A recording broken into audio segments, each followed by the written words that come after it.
What's up YouTube? Capital G here. Got a pretty cool duel for you guys, and this one showcases why you have to properly manage your resources even when you open really good and you think that you have too big of a lead for your opponent to run you down. One misplay is all it can take for it to come crashing down, and this is really kind of without like power cards like Evenly Matched for Geki, Interrupted Slumber, etc, etc. You can look at the guy at the bottom who is playing, well, I guess you could kind of call it Fairy Herald, or I usually call it Star Seraph Herald. I mean, he opens extremely good. Anytime you open with Stick Chair and plus you got like Metaphors Fusion that you could obviously just set on the field and you could blow that up, draw an extra card, put it back in your deck to draw an additional card off of its effect, and then maybe make Bahamut and, you know, just get rid of a card in your opponent's hand, you're looking pretty damn good. But he's going to open even better than that because he's going to search Herald of Perfection as well, gets himself a draw. He's going to go against Stick Chair. He's going to discard the Metaphors Fusion,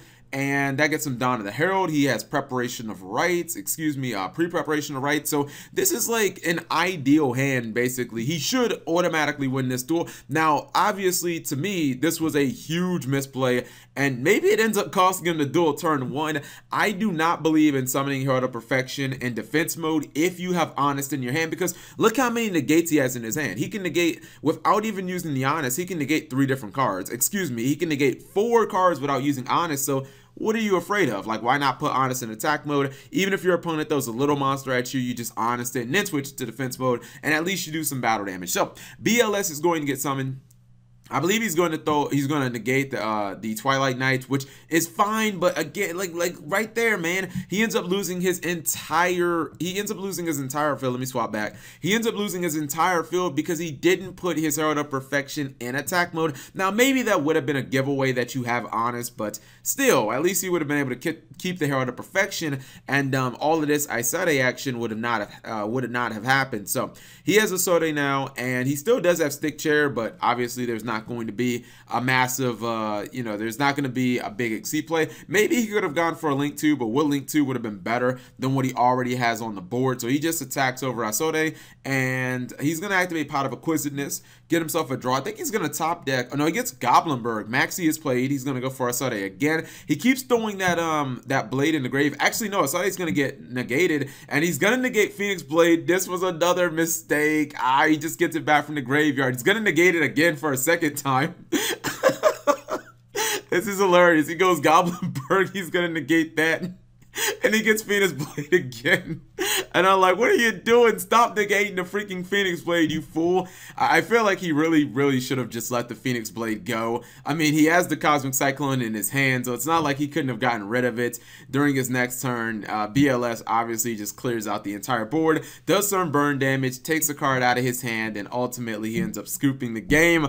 Resource management, guys. It's a very big deal in Yu-Gi-Oh! Even if you open with a God hand, as he did, where he had Herald of Perfection, he opened with Stick Chair, he had Metaphors Fusion put back into his deck, he drew multiple cards off of that, like, he had everything and an Honest, man.